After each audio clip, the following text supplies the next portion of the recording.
they weren't officially recognized, were given some services here. They were given the services of the post surgeon, free of charge.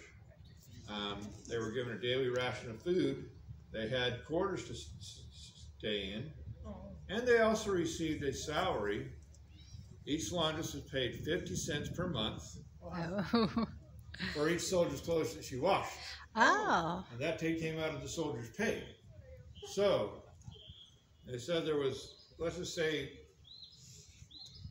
their laundresses are doing clothes for 48 privates, but they usually do clothes for the sergeants and corporals too, sometimes even for the officers.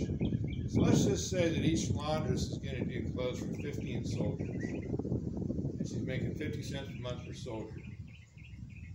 So how much is that going to be? $12. 15 times 50. Oh, 15 times 50. Oh, okay. $7.50.